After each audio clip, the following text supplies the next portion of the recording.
Bonjour à tous. Donc, je suis Jean-Sébastien Gaudin, moi-même patient cardiaque dans mon état, également survivant du cancer dans mon enfance. Et je suis à l'initiative de ce sondage qu'on a publié la semaine passée et de CureWiki, dont j'expliquerai un petit peu plus. Donc pour le sondage, alors j'ai un petit problème technique, je ne sais pas partager mon écran apparemment, mais on va repasser en revue et peut-être que Marius pourra mettre en commentaire les questions et puis les réponses qu'il y avait eu. Donc la première question du sondage était sur donc, quel est votre état de santé actuel. Euh, et bah, bien sûr, 82% des répondants souffrent d'une maladie. C'était aussi voulu. On a publié ce sondage principalement dans des groupes Facebook de personnes malades comme vous et moi, ou en tout cas comme moi. Donc, Marius, je ne sais pas si tu peux, en commentaire dans le Facebook feed, directement envoyer en commentaire, non pas en commentaire à la vidéo. Euh, et donc là, donc 82% des répondants, on a eu plusieurs centaines de répondants, donc merci beaucoup pour ça, sont malades. Euh, à la question suivante, selon nous, est-ce que le développement de nouveaux traitements est-il une priorité? Ben, bien sûr, 93-93% répondent que oui, 7% répondent que non. Il va de soi que dans nos chemins de guérison à chacun, le fait d'avoir une médecine qui évolue et donc le monde de la recherche qui fasse son boulot, c'est vraiment une priorité selon moi. Et c'est vraiment important de pouvoir avancer euh, et faire avancer cette recherche parce que une recherche qui n'avancerait pas, c'est rester dans le statu quo avec les différentes médications telles qu'on les a euh, et d'être limité dans l'état actuel de la médecine. Donc c'est clair qu'on est tous d'accord, en tout cas par rapport aux répondants, à 93%, que le développement de nouveaux traitements est une priorité absolue. Et donc, évidemment, par rapport au développement de nouveaux traitements, le constat, c'est que il y a pour ce faire la nécessité de faire des études cliniques à un moment donné, après différentes étapes sur des animaux, de la recherche fondamentale en amont, bien sûr. Mais à un moment donné, il y a des études cliniques à mettre en place chez les humains. Et je pars, moi, du constat que moi-même, dans mon état de malade cardiaque, personne ne m'en a parlé, ni mon médecin traitant, ni mon cardiologue. Et c'est un peu par hasard que je me suis mis à chercher. Et donc, quand dans l'absolu, dans notre sondage, on demandait connaissez-vous, êtes-vous au courant de l'existence d'études cliniques, les résultats sont assez étonnants et proches de mon ressenti, à savoir 34% sont tout comme moi, n'étaient pas au courant d'études cliniques et du monde de la recherche qui a besoin de patients. 45% sont au courant, mais sans plus. Et alors, par contre, 21% se disent vraiment au courant et euh, au courant qu'il y a la possibilité de participer à des études cliniques, etc. Donc, ça, c'est quand même assez important. On voit que seulement 21%, donc ça veut dire quand même 79%, n'est à peine au courant, voire pas du tout au courant qu'il y a de l'existence d'études cliniques. Selon moi, c'est vraiment un point très important par rapport à notre état de patient. Il y a un manque d'information, il y a un manque de culture et un manque de savoir, tout simplement, pour nous les patients. Alors, à la question suivante, est-ce qu'on vous a déjà proposé du coup à participer à une étude clinique? Donc, je vous rappelle, il y a eu plus de 100 répondants et on mettra le PowerPoint en ligne parce que malheureusement, désolé, j'ai un souci technique. Je ne sais pas partager mon écran, mais 76% des répondants ont annoncé ne jamais avoir eu la proposition donc, d'une étude, de participer à une étude clinique. Et parmi ceux qui ont reçu la proposition, 2% venaient par le médecin généraliste, donc c'est assez faible via la médecine de première ligne, et 15% venaient par un médecin spécialiste, donc mon oncologue ou mon cardiologue. Donc, ce qui est pour moi assez interpellant, c'est que même la médecine spécialisée n'est pas dans un état de se dire, tiens, je vais systématiquement proposer à ma patientèle d'ouvrir éventuellement le champ des possibles sur des études cliniques qui sont en cours. Et là aussi, 7% se disent avoir été proposés de participer à une étude clinique par un autre canal. On n'a pas eu le détail, mais selon moi, c'est par Internet. Mais à ce niveau-là, voilà, on va continuer là aussi à approfondir au fur et à mesure de notre recherche, d'essayer de voir, bah, tiens, quels sont les canaux pour être mis au courant de ces études cliniques. Ensuite, la question suivante était importante, c'est tiens, moi, en tant que patient, est-ce que dans l'absolu, je serais prêt à participer à une étude clinique pour contribuer à la mise en œuvre de nouveaux traitements? Évidemment, donc, sur plus de 100 répondants, on a 78% qui disent oui et 22% qui disent non. On a été très étonné par ce chiffre très élevé, 78% se diraient prêts à lever le bras comme volontaire potentiel. Ça ne veut pas dire que c'est fait, mais seraient ouverts à se voir proposer des études cliniques. Je trouve que c'est vraiment significatif de nouveau. Ça veut dire que nous, les patients, en fait, on n'est pas au courant, mais si on était au courant, ben, potentiellement, dans 78% des cas, on serait prêt à dire oui, je suis partant pour en tout cas être informé et étudier l'opportunité de rentrer dans une étude clinique. Je crois que c'est vraiment quelque chose de significatif et de très très important également pour nous en tant que patients. Je vois qu'il y a des questions. N'hésitez pas à mettre les questions dans le chat. On répondra tout à l'heure aux questions du mieux qu'on peut. Donc, n'hésitez pas à ajouter vos questions. On prendra le temps tout à l'heure de répondre. Ensuite, à la dernière question de ce petit sondage, qui reste d'ailleurs en ligne sur les différents groupes qui ont participé au sondage, donc n'hésitez pas à y répondre. Il y avait la question, si vous ne participez pas, si vous ne voulez pas participer à une étude clinique, quelles en seraient les raisons?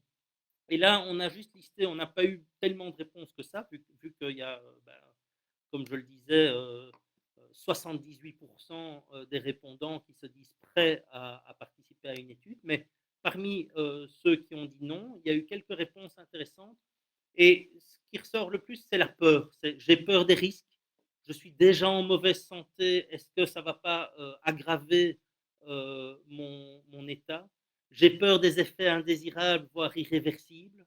Je suis trop âgé pour ce genre d'investissement en temps et en engagement. Donc, c'est vraiment globalement une peur face à l'inconnu. Alors, je le comprends. Je pense aussi que, alors, ici, on se veut, et je me veux très généraliste. Je ne parle pas par étude et par pathologie, mais il va de soi que rentrer dans une étude ne peut pas se faire à la légère. C'est vraiment en duo avec son médecin spécialiste qu'on décide d'y aller ou non, d'une part, et d'autre part, il y a vraiment toute une information et un consentement éclairé à donner avant de rentrer dans l'étude. Et il faut savoir qu'il y a toute une série de portes de sortie aussi en cours d'étude, le cas échéant, et de responsabilités prises par le labo, l'équipe de chercheurs qui fait cette étude. On y reviendra dans des vidéos d'ailleurs plus tard aussi.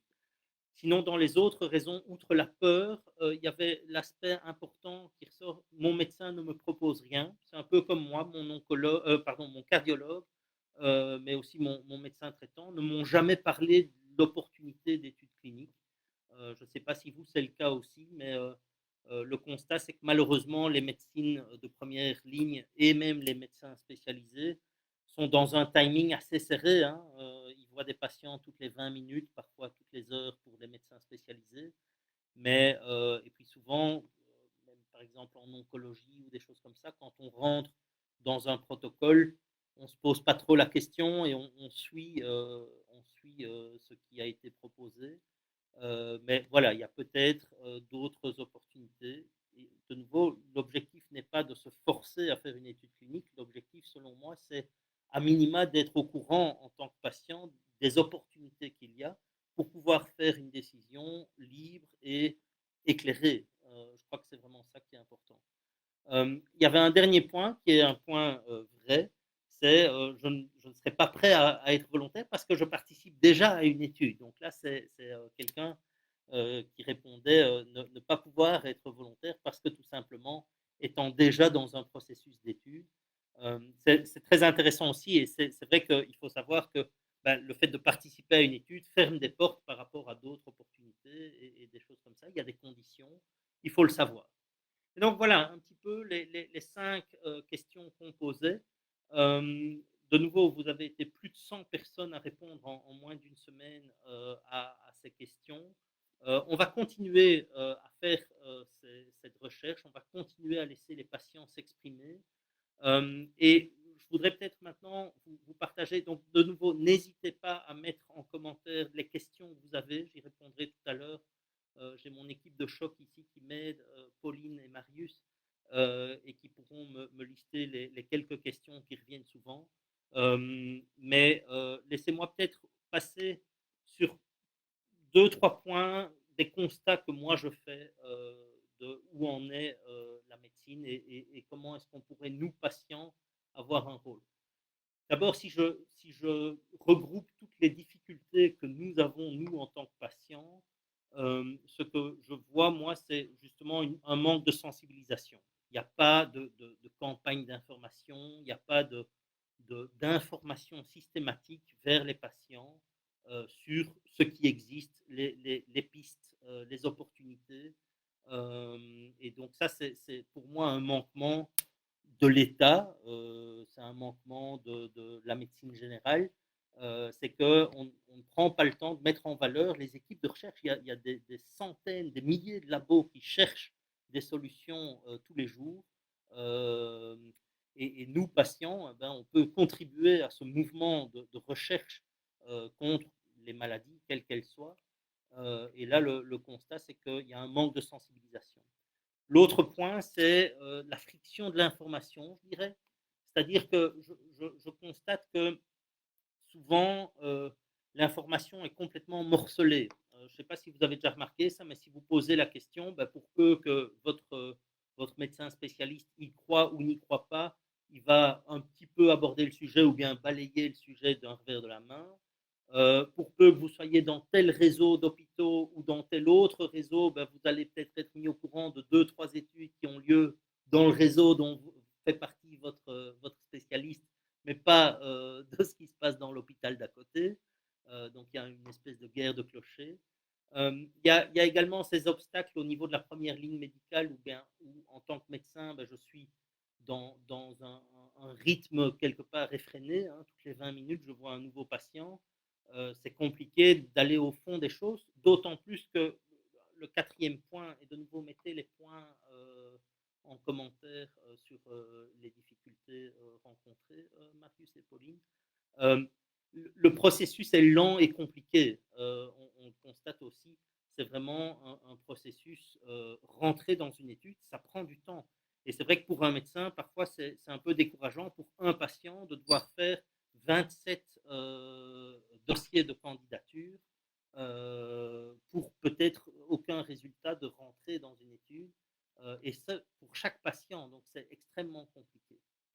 Alors, c'est étonnant parce que quand je reparle de cette sensibilisation, du manque d'information qu'il y a, quand on regarde au niveau des priorités politiques, ben, que ce soit au niveau des grands objectifs de développement durable des Nations Unies, que ce soit au niveau de l'Union européenne ou des différents États.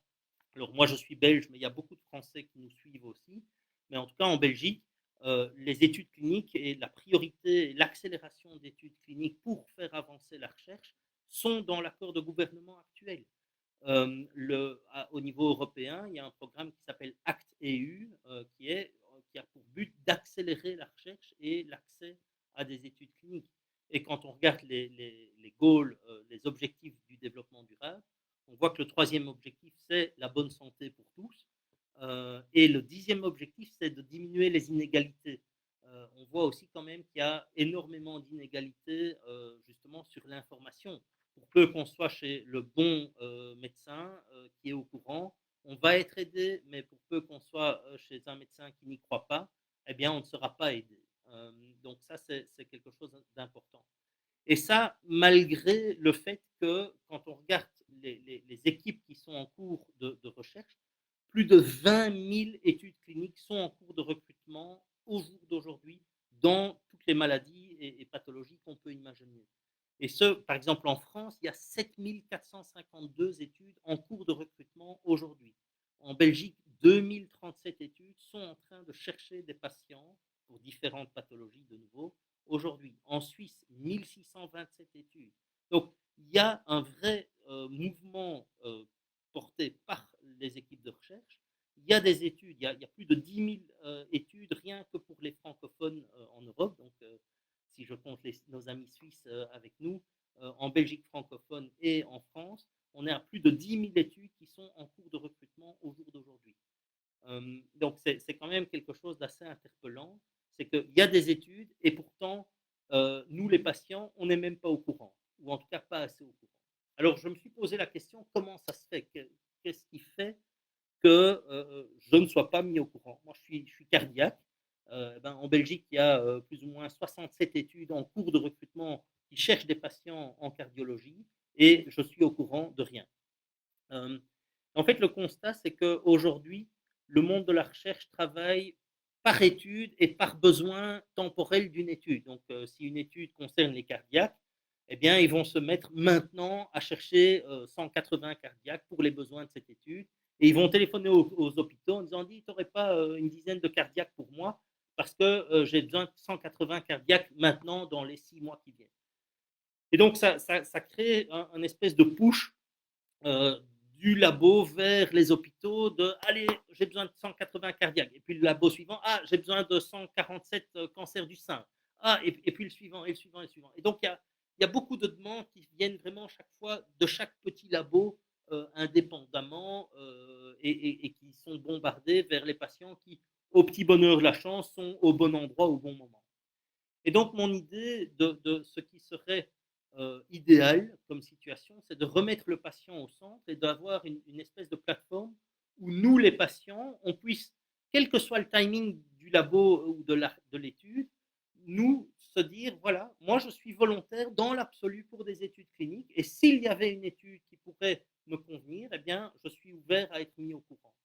Et donc de partir des patients, de partir de cette base de patients volontaires et d'amener ce volontariat au monde de la recherche pour que même nous-mêmes, patients, on soit au centre et on soit acteurs dans notre propre chemin de guérison. En tout cas pour ceux de nouveau qui veulent avancer et qui souhaitent faire avancer la recherche.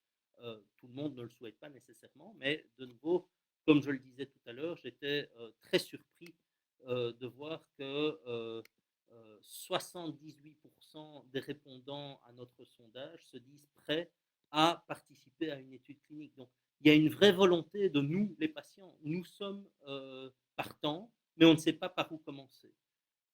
Et donc, si on pouvait avoir cette plateforme où nous, en tant que patients, on pouvait se porter volontaire dans l'absolu et que la plateforme fasse le job de filtrer les études, parce qu'évidemment, rentrer dans une étude est extrêmement complexe parce que en fonction des molécules qui sont étudiées, etc., il y a des critères d'éligibilité, d'exclusion, d'inclusion.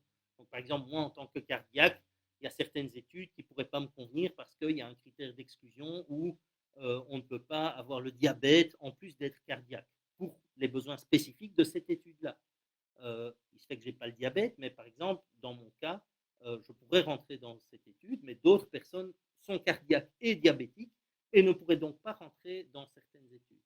Et donc, l'idée est de faire un filtre de nos profils dans cet outil idéal, dans cette plateforme, où moi je m'enregistre une fois pour toutes en disant ben, dans l'absolu je suis volontaire et j'ai mon profil que j'enrichis. Donc je dis que je suis cardiaque, je donne mon poids, je donne ma taille, je donne mon âge, je donne aussi ma géographie parce que je ne suis pas prêt à aller jusqu'à Berlin pour faire un test clinique peut-être. Euh, et en faisant ça, je vais avoir mon profil. Et de nouveau, c'est mon profil, ça m'appartient, ce sont mes données. En termes de RGPD, donc de vie privée, c'est moi qui décide ce que je dis à cette plateforme ou pas.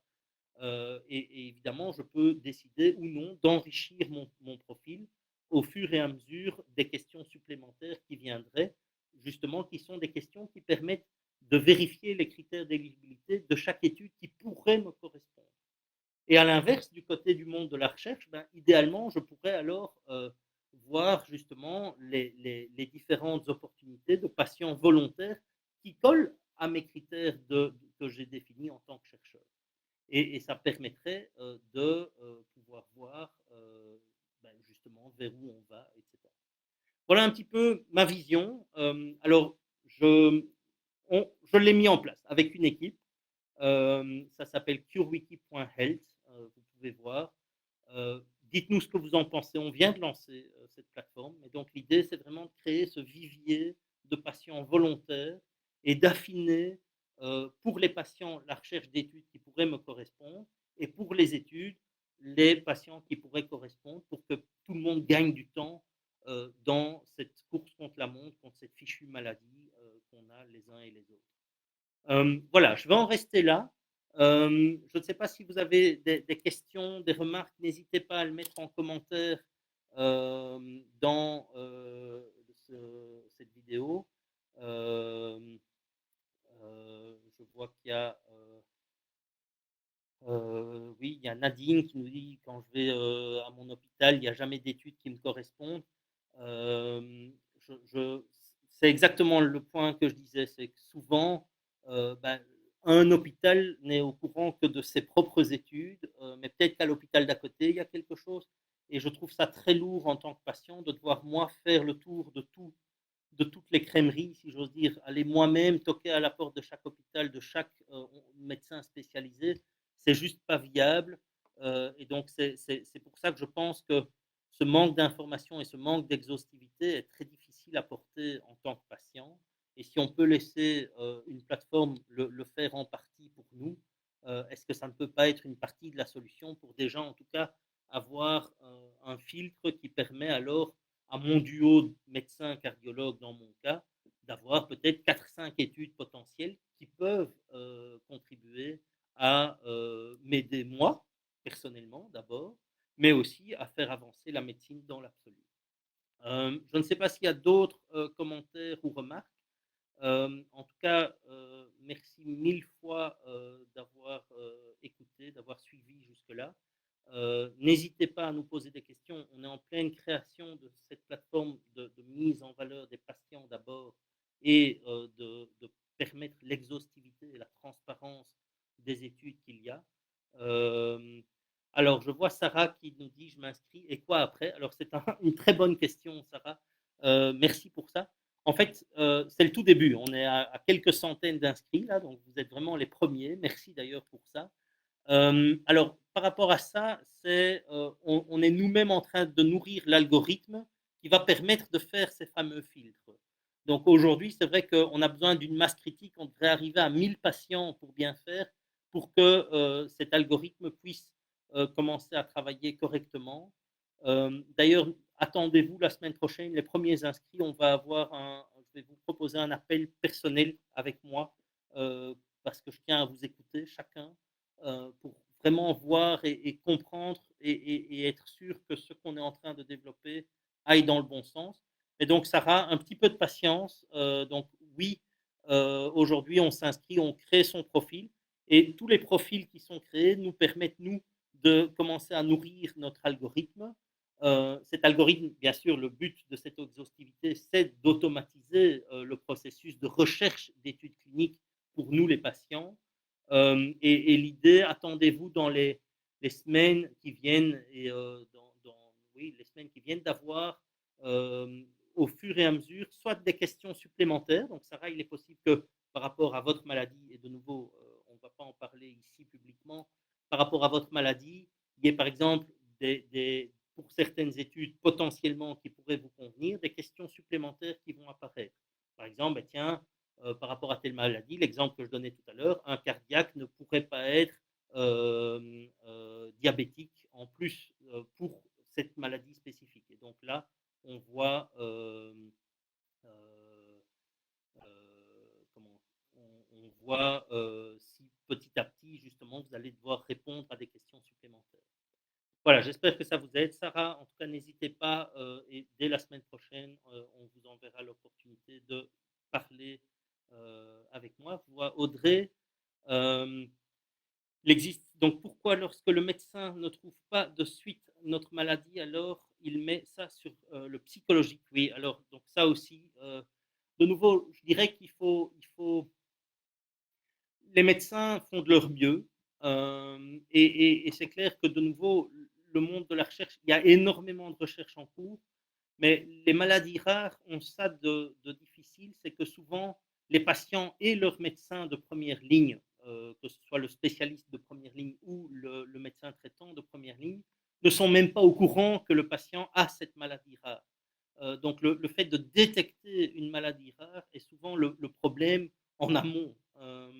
Donc c'est extrêmement complexe, tant pour le patient malade, évidemment, qui sait qu'il y a quelque chose qui cloche, et le médecin autour qui essaye de trouver et qui effectivement parfois se met sur la voie de garage de bah, ça doit être psychologique ou ça doit être prenez du Xanax et ça ira mieux. Mais non, y a parfois, y a parfois quelque chose réellement derrière. Donc là, je dirais que la liberté qu'on a en tant que patient, c'est de demander plusieurs avis. Donc n'hésitez pas, si vous n'êtes pas content de votre médecin traitant ou de votre médecin spécialiste. Moi, je vois, j'en suis à mon troisième cardiologue parce que je ne suis pas encore convaincu non plus que j'ai eu le meilleur traitement qui soit. Or, on mérite chacun de nous d'avoir le meilleur traitement. Donc, et c'est dans nos droits en tant que patient que de demander un deuxième avis, un troisième avis. C'est quelque chose qu'on peut faire. C'est remboursé par la mutuelle. Il ne faut pas hésiter à aller voir un deuxième médecin dans un autre hôpital et de vraiment challenger, de mettre en question le statu quo, parce qu'effectivement, certainement dans les maladies rares, c'est quelque chose qui est extrêmement complexe. J'espère que ça vous aide, Audrey. Voilà, n'hésitez pas, s'il n'y a pas d'autres questions, on va en rester là. Je ne sais pas, je me tourne vers l'équipe. Est-ce qu'il y a eu d'autres questions? Non. Merci en tout cas à tous d'avoir participé et donné vos commentaires. Merci Audrey, voilà. Et n'hésitez pas à en parler autour de vous. L'idée, c'est vraiment de donner la voix aux patients. Alors, je suis un peu un optimiste naïf, mais j'y crois. Et je crois vraiment qu'on peut, nous, ensemble, faire la différence. Donc, atteignons le plus vite possible ces 1000 patients sur CureWiki, parce que ça permettra à cette intelligence artificielle d'accélérer notre accès euh, à, euh, à une meilleure médecine. Et je crois que c'est ce qu'on mérite et ce qu'on souhaite tous. Voilà, merci beaucoup et à bientôt. N'hésitez pas à en parler autour de vous et à partager l'info si vous y croyez aussi. Merci, au revoir.